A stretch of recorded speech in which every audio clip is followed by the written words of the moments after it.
Assalamualaikum warahmatullahi wabarakatuh. Perkenalkan, nama saya Adelia Putri Rahayu, Stambuk A40120001.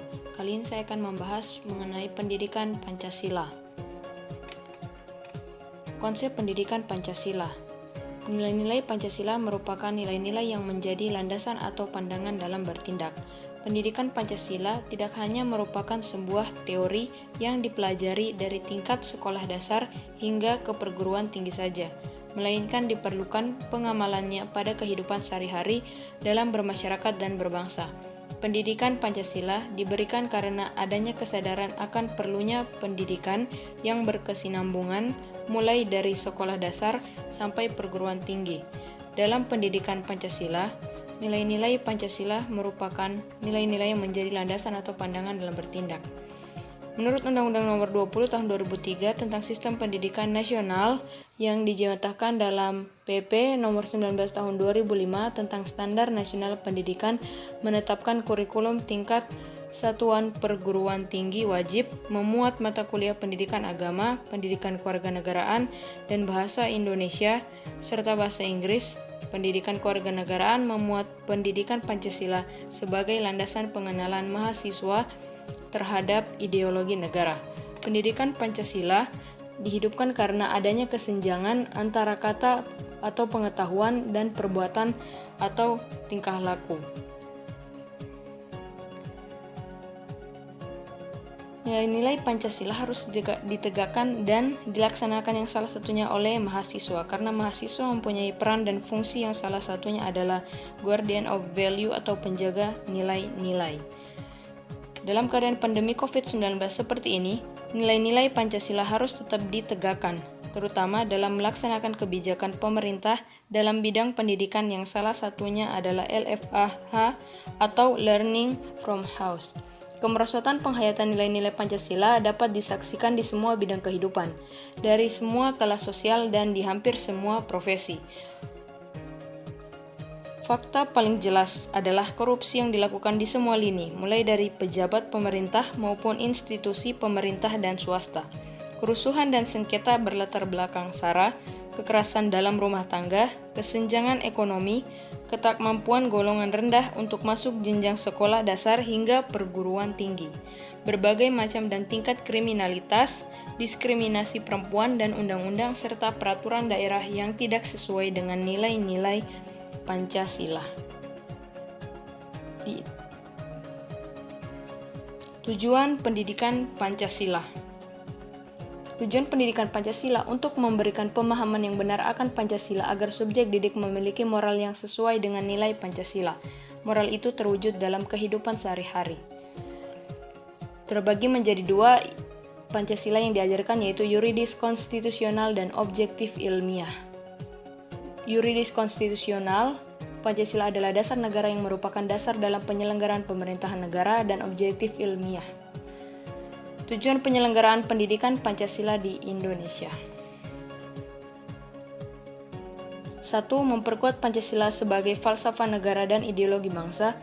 2. Mewujudkan pemahaman dan penghayatan atas jiwa dan nilai-nilai dasar Pancasila kepada mahasiswa sebagai warga negara Indonesia dan membimbing untuk dapat menerapkannya dalam kehidupan bermasyarakat, berbangsa, dan juga bernegara.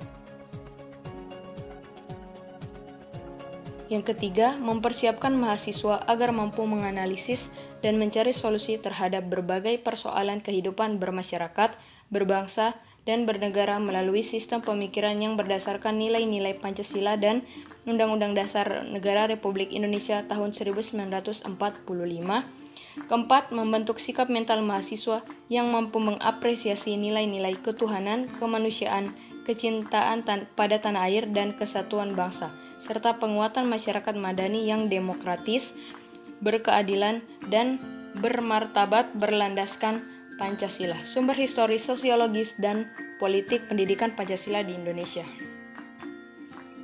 Sejarah adalah landasan-landasan fakta sejarah yang dijadikan dasar pengembangan pendidikan Pancasila, baik itu penumusan tujuan, pengembangan materinya, rancangan modal pembelajarannya, dan evaluasi.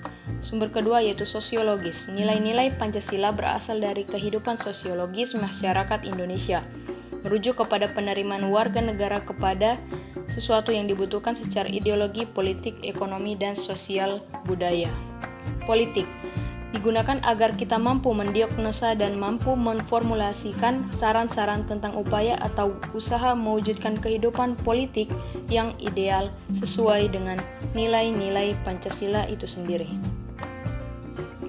Dasar pelaksanaan pendidikan Pancasila di perguruan tinggi.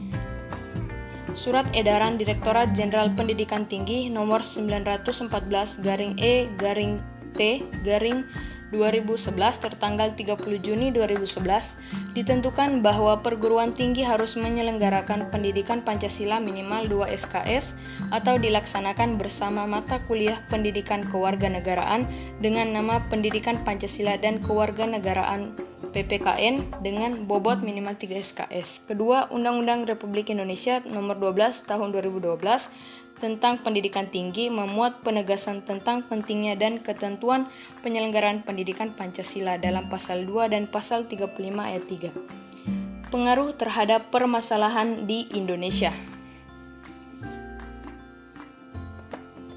Isu SARA. Di beberapa tempat masih banyak yang tidak dapat menerima adanya perbedaan dan melakukan diskriminasi terhadap kaum minoritas. Contohnya penolakan pemimpin agama yang berbeda agamanya, pembakaran tempat ibadah, terorisme, pertikaian antar suku, dan lain sebagainya.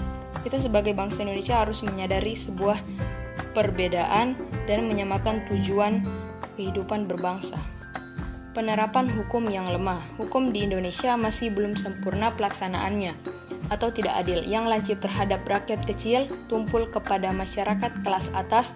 Hukum seringkali disalahgunakan oleh para praktisi hukum yang dapat disuap.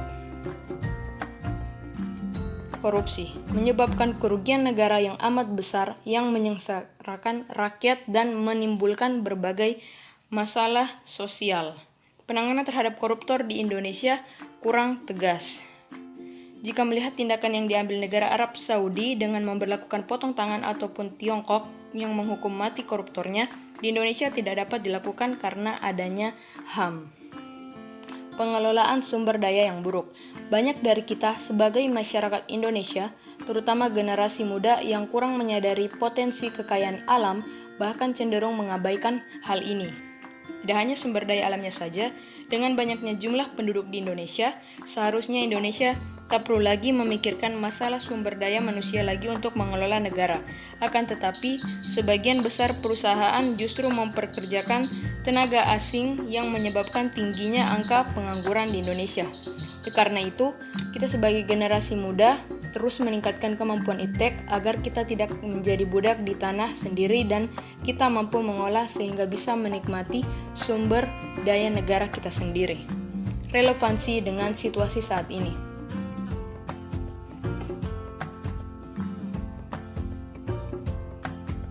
Keseluruhan nilai yang terkandung dalam sila-sila Pancasila memberi landasan berpikir dan bertindak bagaimana negara dan warga negara bersikap dan bertindak dalam menghadapi pandemi COVID-19.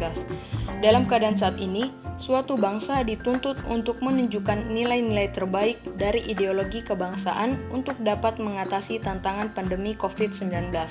Keadaan ini mengandung semua nilai-nilai kearifan lokal yang terkandung dalam Pancasila, yaitu efektivitas pemerintahan yang berpadu dengan kepercayaan dan kepatuhan rakyat terhadap semua ketentuan yang diterbitkan pemerintah, serta kesadaran pada masyarakat untuk menghubungkan kepentingan perorangan dengan kepentingan masyarakat, yakni dengan menjauhi sikap egosentris.